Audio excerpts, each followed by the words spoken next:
तुला राशि वालों का बहुत स्वागत है आज के खास कार्यक्रम में। आप लोग अपने जीवन को बैलेंस करने का हर सार्थक प्रयास करते हो। कोशिश करते हो कि कोई भी चीज खराब ना हो, पर जब ग्रहों की अशुभ अवस्था होती है तो चाहने या ना चाहने के बाद में भी चीजें उथल-पुथल हो ही जाती। उनमें प्रभाव कहीं न कहीं सकारात्मक की जगह नकारात्मक हो जाता। तुला राशि वालों, कई बार बुरी परिस्थितियों से बाहर निकलने के लिए ग्रह हमें पहले ही सलाह दे देते हैं, इंडिकेशन दे देते हैं। हमें पहले ही मालूम हो जाता है कि भाई अब थोड़ी सावधानी बरतनी पड़ेगी, क्योंकि हमारा भोलापन, सीधापन हमारे लिए कई बार हानिकारक सिद्ध होता। कहते हैं ना, हम छोड़ो ऐसे ही ध्यान नहीं रखते, अपने ही तो लोग हैं, सब चीजें अपनी ही हैं, और बस जो जैसा चल रहा है कि चलो कोई दिक्कत नहीं, थोड़ा बहुत कोई अगर आपसे फायदा ले रहा है तो ले लेने दो। पर कई बार चीजें हमारे पीछे इतनी ज्यादा खराब हो जाती हैं कि हमारा केवल ना ध्यान देना ही हमारे लिए सबसे बड़ा घातक हो जाता है।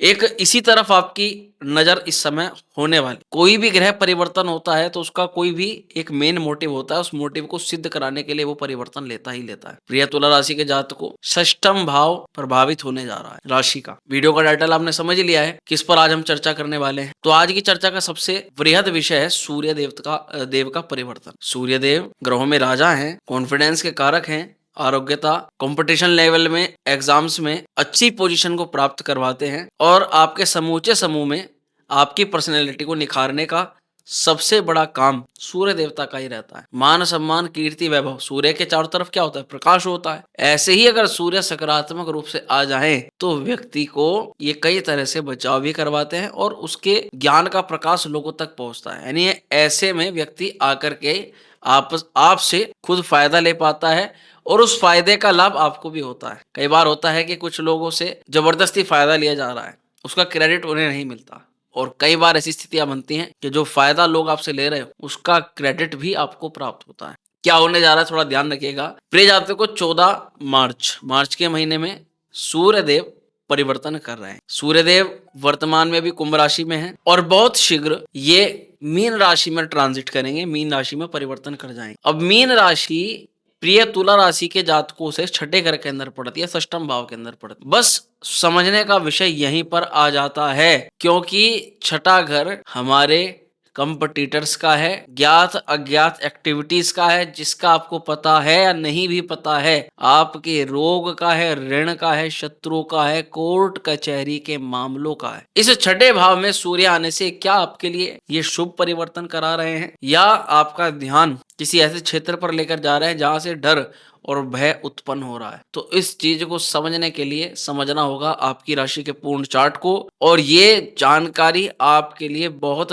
ज्यादा जरूरी है। तो इसको जरूर सुनिएगा, क्योंकि जाने अनजाने में जो कुछ बदलाव हो रहे हैं उनका एक संकेत आपको इस वीडियो के माध्यम से जरूर प्राप्त होने जा रहा है। लास्ट तक बने रहिएगा हमारे साथ, क्योंकि केवल ज्योतिष की जागरूक करने वाली जानकारी आपको हमारे ही YouTube चैनल पर मिलती रहती। प्रिय जातकों को एक चीज पहले क्लियर कर दूं आपको कि ये कार्यक्रम आपकी चंद्र राशि पर आधारित है।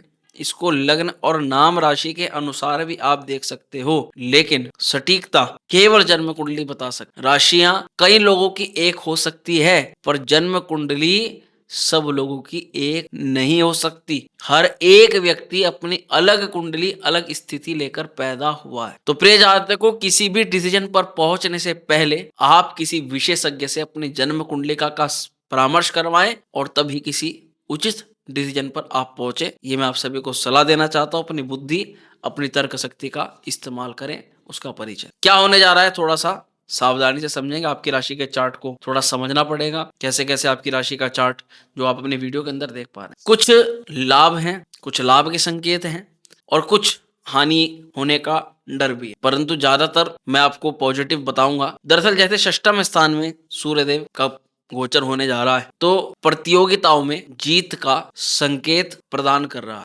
प्रतियोगिता स्टूडेंट्स के लिए भी है, और जॉब और करियर में निरंतर प्रतियोगिता चलती रहती। इसलिए केवल ये मत समझिएगा कि ये बात केवल छात्रों के लिए। इसका ये भी मतलब है कि अगर आप अपनी जॉब में षड्यंत्र का शिकार हो रहे हो, जानबूझ के केवल आपको टारगेट किया जा रहा है, नुकसान कोई भी करे पर नाम केवल आपका हो, तो ऐसी परिस्थिति में सूर्यदेव कह रहे हैं कि चिंता करने की आवश्यकता नहीं, अभी बहुत सारी चीजें आपके पक्ष में है। ऐसा नहीं है कि सब लोग आपके पीछे ही हाथ धो करके पड़ जाएं। विरोध प्रकृति वाले यानी आपसे जेलस रखने वाले कई सारे लोग इस दौरान ठिकाने पर लग सकते हैं। आपके ऐसे कार्य जो आपकी पर्सनैलिटी को और निखार दे सकते हैं, वो इस समय आपके आला अधिकारियों के सम्मुख आ सकते हैं और कहीं ना कहीं उसका पॉजिटिव इम्पैक्ट भी आपकी छवि पर, कैरेक्टर पर पड़ेगा। ये सलाह जरूर दूंगा कि षष्ठम स्थान में सूर्य, अपनी छवि को बदनाम होने से बचाइएगा। किसी भी प्रकार का ऐसा कृत, ऐसा कार्य नहीं करना है जिसके कारण छवि पर किसी प्रकार का दुष्प्रभाव पड़े। शत्रुओं पर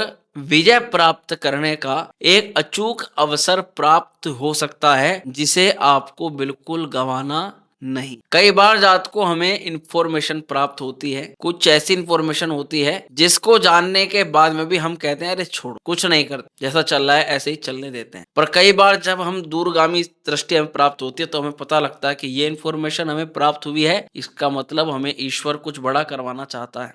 तो प्रिय तुला राशि वालों, कुछ ऐसी अनुभूति, कुछ ऐसी इंफॉर्मेशन आपको प्राप्त हो सकती है जो इंफॉर्मेशन आपके प्रतिस्पर्धियों से जुड़ी हुई, और अगर आपको इंफॉर्मेशन प्राप्त होती है तो या तो आपको सतर्क होना है या अपनी प्रतिक्रिया के लिए तैयार। ये आपको संकेत मात्र में राशिफल के रूप में आप प्रदान। कानूनी मामलों को लेकर और लंबित कोर्ट कचहरी मुकदमे के फैसलों को लेकर कोई शुभ संकेत के योग दिखाई दे सकते हैं, पर वो आपके पक्ष में तभी आएंगे जब आप विशेषज्ञों से सलाह लेकर के उचित डिसीजन इस समय ले पाओगे। केवल योग बने और काम हो जाए ऐसा नहीं है। भाग्य भी तभी कार्य करेगा जब आप अपनी तरफ से कर्म करो। कर्म की पूजा ही सबसे मेन फलदायी होती है। अगर व्यक्ति एक स्थान पर बैठा रहेगा और सोचेगा कि भोजन स्वयं आ जाए, तो भैया ऐसा पॉसिबल, खुद जा करके थाली लगा करके कम से कम ग्रहण करना पड़ेगा, और कई बार तो खुद ही बनाना पड़ता है, इतना भी काम करना पड़ता है। तुला राशि वालों, योग बन रहा है, पर एक संकेत और भी दिखाई दे रहा है। कई तुला राशि वाले नौकरी बदलने का विचार कर रहे हैं। देखो, डिसीजन आपका है, दिमाग अपना लगाओ, आपको पता है आपकी जॉब कैसी है, किस व्यवस्था की है, और वहां पर स्विच करना आपके लिए प्रॉफिटेबल होगा या आपके लिए बड़ी चुनौती लेकर आएगा। पर हाँ, एक संकेत है कि आप कहीं ना कहीं ग्रह आपको परिवर्तन मुख्य रूप से नौकरी में करवा सकते। उचित रहेगा आप वर्तमान स्थिति को देख करके अपना परिवर्तन जो भी करना है उसका निर्णय लो और आप आगे बढ़ो और अपनी जॉब में खूब उन्नति। सावधानी भी रखनी है क्योंकि स्वास्थ्य संबंधित कुछ समस्याएं देखी जा सकती हैं इस दौरान। पर मैं ये कहूंगा, लोन उतारने का, कर्ज उतारने का अवसर प्राप्त हो सकता है, पर किसी भी प्रकार की लोन, ऋण या पैसे के लेन देन से आपको पूरी तरह बचाव रखना चाहिए। अगर सरकारी कार्यों की बात करें तो लंबित सरकारी कार्य जैसे कि ट्रांसफर की परेशानी, किसी डॉक्यूमेंट वर्क का पूरा ना होना, वीजा इत्यादि का डॉक्यूमेंट ना बनना, और कानूनी दस्तावेज जिसके कारण से आपको किसी परेशानी का अनुभव करना पड़ रहा है, ऐसे तमाम कार्यों में राहत के संकेत देखे जा सकते हैं। पर पूर्ण व्यवस्था केवल जन्म कुंडली ही बता सकती है, पर यहाँ पर ऐसा संभवतः देखा जा रहा है कि इन मामलों में राहत मिल सकती है। अब सावधानी पर भी चर्चा करनी पड़ेगी। इस दौरान अनावश्यक शत्रु ना बनाएं। जो बातें बातों से बन सकती हैं वहां पर गुस्सा, क्रोध या हाथापाई नहीं दिखानी चाहिए, इसका विशेष ध्यान आपको रख। लोन के लिए बता ही दिया है, ऋण लेने अथवा देने से ये समय आपको परेशान कर सकता है, उसका सावधानी रखिए। और स्वास्थ्य को लेकर के, मुख्यतः मैं कहूंगा पेट को लेकर के आपको सावधानी बरतनी पड़े। और लीवर संबंधित अगर कोई भी संकेत मिलता है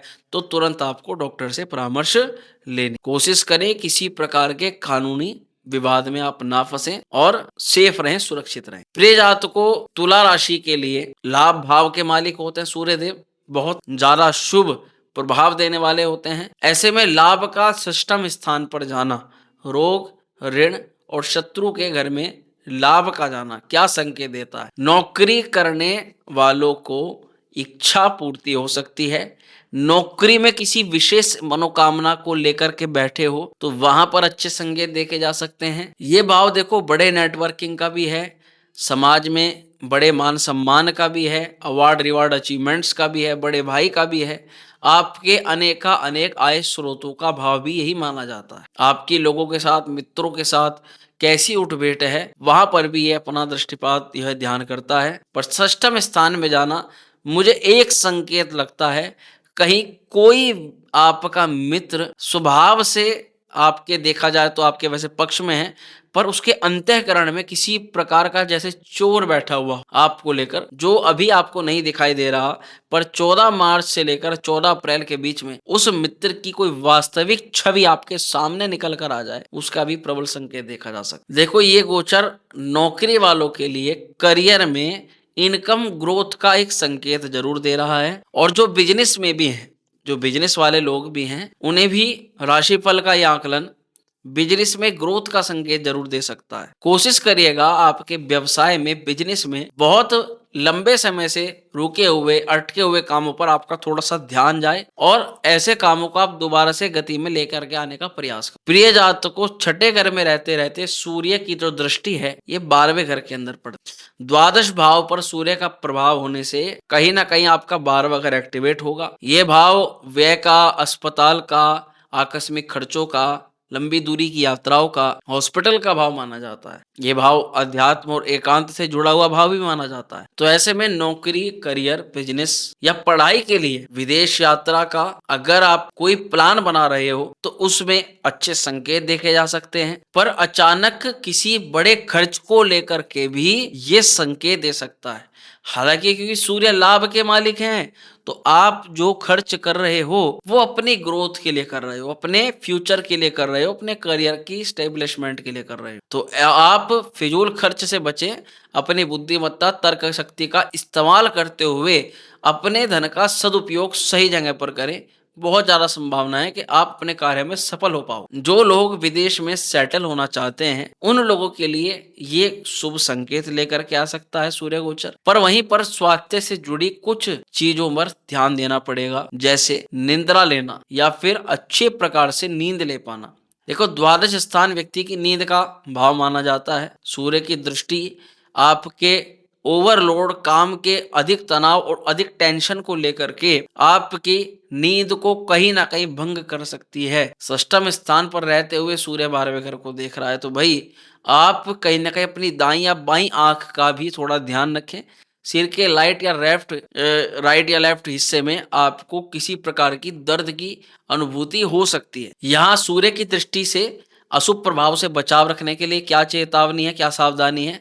एक तो अनावश्यक खर्चों पर नियंत्रण बना करके चलें, और विदेश यात्रा या कोई भी कार्य आपका जो बाहर से जुड़ा हुआ है, अगर आपकी यात्रा कहीं पर बाहर जा रही है तो उस मामले में आपका कोई डॉक्यूमेंट, कोई कागज, जैसे अगर आप कहीं यात्रा पर भी जा रहे हो तो आपकी गाड़ी से, आपके वाहन से जुड़े हुए कागज, आपके मुख्य कार्य के दस्तावेज आपके पास जरूर होने चाहिए। और इस दौरान मानसिक चिंता थोड़ी जरूर बढ़ी रहेगी, उससे बचने के लिए योग करें, अभ्यास करें, मेडिटेशन करें, ये सलाह मैं आपको देना चाहूंगा। सूर्य के बहुत सारे शुभ प्रभाव होते हैं, पर कई बार कुंडली के अंदर सूर्य की अशुभ अवस्था होने के कारण सूर्य अगर गोचर अच्छा भी कर रहा है तो जातकों को नकारात्मक प्रभाव देखने के लिए मिलता है। इसीलिए हम बार बार कहते हैं कि कोई भी राशि फल आपको अपनी बुद्धि और तर्क शक्ति के आधार पर लगाना होता है, और समझना होता है कि अगर आपकी कुंडली में सूर्य अच्छा है तो निश्चित तौर पर अच्छा फल देगा। पर अगर जन्म कुंडली में सूर्य की स्थिति कुछ भी खराब है, कहीं पर भी सूर्य अलग अलग कारणों से खराब होता है, तो फिर इस गोचर के दौरान भी कुछ कठिनाइयां, कुछ परेशानियों का अनुभव हो सकता है। क्या उपाय करें ताकि सूर्य के अशुभ प्रभाव से बचकर सूर्य के शुभ प्रभाव में वृद्धि की जा सके? आप कोशिश करें रविवार को सूर्य देव को जल अर्पित करें, अर्घ्य प्रदान करें। उपाय के तौर पर सूर्य का एक मंत्र है, ओम घृणी सूर्याय नमः। इस मंत्र का प्रतिदिन 108 बार जप करें। अगर लगता है कि रविवार को या फिर सूर्य के इस गोचर के बदलाव के बाद में आपके साथ में कुछ घटनाएं नकारात्मक रूप से घटित हो रही हैं, अगर लगता है तो आप रविवार को गेहूं अथवा गुड़ का दान कर सकते हैं। और अगली वीडियो के कमेंट बॉक्स में आप अपनी प्रतिक्रिया या इस वीडियो में अपनी प्रतिक्रिया जरूर बताएंगे कि 14 मार्च से 14 अप्रैल के बीच में आप अपने किस प्रयोजन के लिए मेहनत कर। पिता या पिता तुल्य लोगों का, गुरुजनों का आशीर्वाद इस समय जरूर लीजिएगा, क्योंकि लाभेश बनते हैं सूर्यदेव। अगर आप के साथ में ऐसे लोगों का सपोर्ट बना रहता है तो सूर्य के इस गोचर के दौरान भी कठिन से कठिन समय में आप आराम से बहुत ही तसल्ली के साथ निकल। अनावश्यक मामलों से तो बचाव रखना ही है, पर अच्छा रहेगा अगर रक्तदान या फिर चिकित्सा शिविरों में अगर आप अपनी तरफ से भाग लें तो ये आपके हर प्रकार के दुष्प्रभाव से सूर्यदेव आपको बचाए। आप किसी विशेषज्ञ से सलाह लेकर के रूबी या माणिक्य रत्न को भी धारण कर सकते हैं। अगर आप किसी अच्छे माणिक्य रत्न के बारे में अगर आप तलाश कर रहे हो तो लिंक आपको वीडियो के डिस्क्रिप्शन में भी मिल जाएगा, आप वहाँ से भी चेकआउट कर सकते हैं। फाइनल जो निष्कर्ष है वह वीडियो का यही निकलता है कि प्रतियोगी परीक्षाओं के लिए और शत्रु पर विजय प्राप्त करने के लिए समय अच्छे संकेत दे रहा है। सरकारी क्षेत्र में, कानूनी क्षेत्र में भी कुछ ना कुछ शुभ संकेत मिलते हुए नजर आ सकते हैं, पर आर्थिक रूप से सावधानी बरतनी पड़ेगी। अनावश्यक खर्चों के संकेत भी देखे जा रहे हैं। स्वास्थ्य पर विशेष रूप से ध्यान देना पड़ेगा। पेट की, सिर दर्द की, नेत्रों की कुछ ना कुछ चिंताएं देखी जा सकती, परंतु फिर भी सूर्य के नकारात्मकता कम रहेगी, सकारात्मकता का प्रभाव ज्यादा देखा जा सकता है। बाकी डिपेंड करता है आपकी कुंडली में सूर्य देव की स्थिति क्या है। पूर्ण किसी भी आकलन पर या निर्णय पर आप पहुंचने से पहले अपनी बुद्धिमत्ता का अच्छे से आकलन करें और किसी विशेषज्ञ से सलाह लेकर के आप किसी डिसीजन पर जाएं। यही मैं आपको सलाह देना चाहूंगा। स्वस्थ रहें, खुश रहें। बहुत शीघ्र मिलते हैं अगली वीडियो में। तब तक हर हर